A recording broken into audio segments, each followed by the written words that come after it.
Hello, my friends. Welcome back to the Ravand English podcast. I'm Brandon. Today, we are doing something different. You're going to test your real English level simply by listening to short real-life scenarios. Here is how it works. You listen.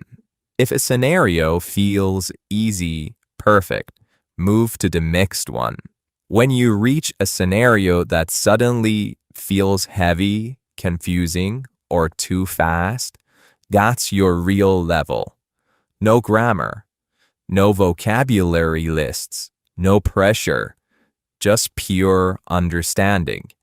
Take a deep breath, relax your shoulders, and let your brain to do its job naturally. Let's begin. Level A1. Beginner. A1 English is basic, simple, and very clear.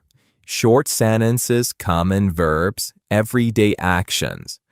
If the story feels completely easy, you're at least A1. The morning routine. My name is Leo. I am 24 years old. I live in a small apartment with my brother. We have one bedroom, one kitchen, and one bathroom. Our home is clean and quiet. Every morning, I wake up at 6:30. I get out of bed, wash my face, then I go to the kitchen. I make tea, and I eat bread with cheese. Sometimes I eat an egg. My brother likes coffee, but I like tea more. After breakfast, I take my bag and leave home. I work in a bakery. I walk for 8 minutes. I like my job. I help customers put bread on the shelves and clean the counter. At 12, I eat lunch. I usually eat soup or rice. After lunch, I talk with my coworker, Anna. She's friendly and funny. At 4, I finish work and go home. I take a shower, relax, and watch TV. I cook dinner with my brother. We talk, eat, and laugh. I go to bed at 10. I am tired, but happy. Okay, if you understand this easily, congratulations. Your level is A1 or higher. Level A2, elementary.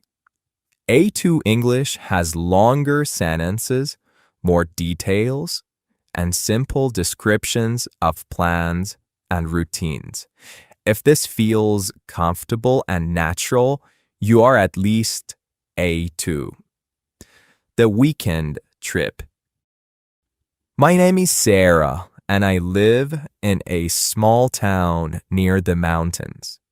I work in a bank during the week, so my days are usually busy and a little stressful. That's why I love weekends. Last Saturday, I wanted to visit a lake that is about 1 hour from my home. The weather was sunny, so it was a perfect day for a short trip. I made a quick breakfast, packed a small bag, and left at 9. The road was quiet and I enjoyed listening to music in my car. When I arrived at the lake, I took a long walk near the water. The air was fresh and many families were having picnics. After walking, I sat on a bench and read my book for almost an hour. I don't read much during the week, so weekends are my reading time. Around noon, I bought a sandwich from a small cafe near the lake. The woman who worked there recognized me from last year. We talked for a few minutes and she recommended a new walking path. In the afternoon, I followed her suggestion and walked the new path. It was quiet and beautiful. I took some pictures and enjoyed the peaceful atmosphere.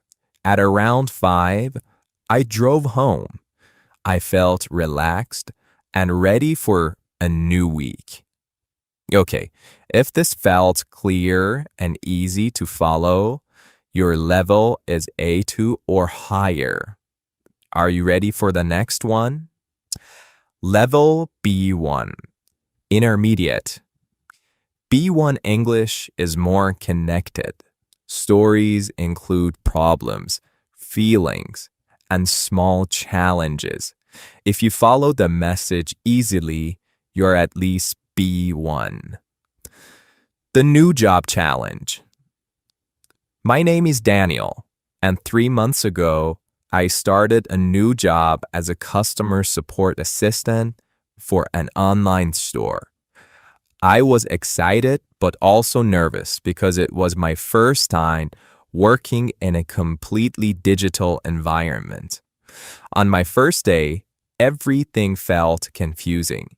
I had to learn how to use different computer programs, answer emails professionally, and solve problems quickly. My manager told me, "Don't worry. Everyone needs time. Just ask when you need help."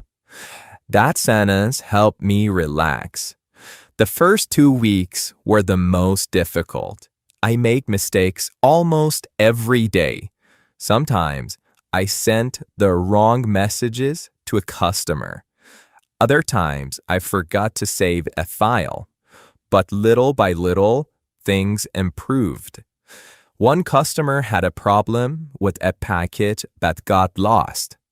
He was angry and wrote a long message. I took a deep breath, stayed calm, and explained the situation clearly. I apologized and sent him a solution. The next day, he replied, "Thank you for your help. I appreciate your kindness."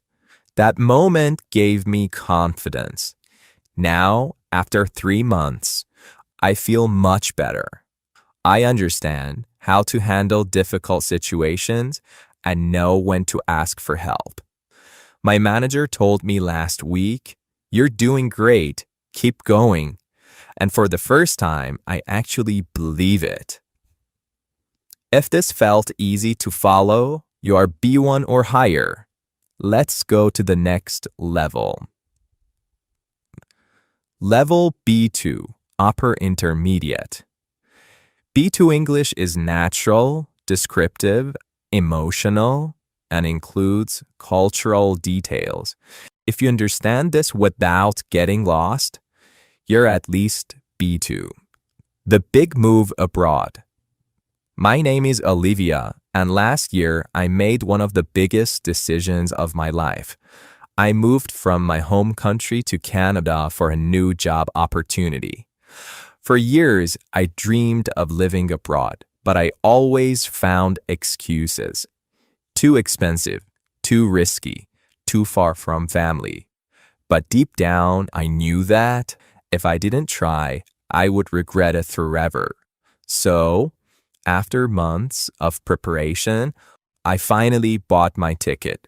The day I arrived Toronto, I was shocked by how different everything felt.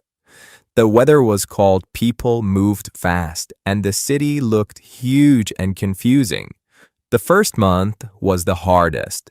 I didn't understand the local accent very well. I sometimes felt embarrassed asking people to repeat themselves. Even simple things like opening the bank account or buying a metro card felt complicated. But slowly life became easier. I met friendly coworkers who invited me to lunch. I joined a weekend hiking group where I met people from different countries. I started to understand jokes, cultural references, and small expressions that people use in daily life. The biggest challenge was feeling alone. Some nights I thought about going back home, but then I reminded myself why I came: to grow, to learn, to become stronger. Now, after 1 year, Canada feels like home. I don't regret my choice at all. In fact, it changed me more than I expected. All right, my friends, if this felt smooth and understandable, your level is B2 or higher. Let's go to the next level, C1, advanced. C1 English is more abstract and deeper. Ideas connect tightly and the language is fast and expressive. If you follow this clearly, you're at least C1. The weight of decisions. My name is Adrian, and over the past year, I've learned something surprising about decisions. They rarely feel important in the moment. They become important later when their consequences begin to unfold. Last spring, after 8 years in the same company, I walked into my manager's office and resigned. Not because of conflict or salary or pressure. It was something quieter, a feeling that had stopped me growing without noticing. The months that followed were disorienting. When you walk away from something stable, you don't only leave your job, you leave your identity, your routine, your sense of direction. You wake up in the morning and suddenly realize you have to rebuild the map you've been following for years. To clear my mind, I started taking long walks with no destination.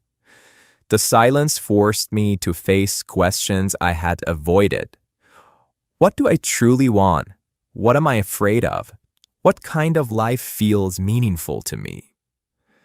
Very slowly, pieces of clarity begin to appear, not as big answers, but as small realizations. I eventually accepted a consulting project that challenged me more than anything I had done before. The pace was fast, expectations changed constantly, and mistakes were unavoidable. But for the first time in years, I felt awake, really awake. Looking back, I understand that leaving wasn't about escaping the job. It was about creating the space to discover the person I had become. If this felt clear and manageable, congratulations. Your level is C1 or higher. Let's go to the next level. Level C2, expert, mere native. C2 English is subtle, philosophical, emotional, and filled with nuance. If you follow this without difficulty, your English is extremely advanced. The silence between moments. My name is David, and lately I've been thinking about the quiet intervals in life, the spaces that exist not inside moments, but between them. The transition we rarely notice, where something ends, something new begins, and yet nothing is clearly defined. Most people assume transformation happens through dramatic events, a career shift, a breakup, a sudden opportunity. But I've come to believe the opposite. Real transformation unfolds slowly, almost invisibly, like the way shadows move across a room without drawing attention. Earlier this year, I spent a month alone in a small coastal cabin. My intention was productivity, read more, write more, plan more. But the environment had its own logic. The constant rhythm of the waves dissolved my structure, and the silence forced my mind to wander into corners I had ignored for years. Old memories surfaced, not sharply, but softly, like fragments of a story I once lived but never fully understood. Patterns appeared. Connection I had never made before quietly revealed themselves. One evening, as the light faded and the sky turned the color of deep ash, I realized something unsettling. I had spent so much of my life preparing for the future that I had forgotten how to inhabit the present. That month didn't answer my questions, but it changed the way I carry them. I began to see time not as a straight line, but as a series of overlapping moments, each holding the truth that only becomes visible when the noise finally disappears. Okay, my friends, if this felt natural and understandable, your English is C2 or near native. You've just listened through all the levels, from beginner all the way to expert. And now you know something important. When one scenario felt comfortable and the next one suddenly felt heavy, that's your real level. Remember, your level is not a label. It's not your limit. It's simply your starting point. And your starting point is exactly where you're supposed to be. Before you go, tell me your level in the comments. I really want to see where you are. And if you enjoyed this test, make sure you subscribe. We have many more episodes coming. I'm proud of you for showing up today. Take care, and I'll see you in the next episode of the Ravand English Podcast.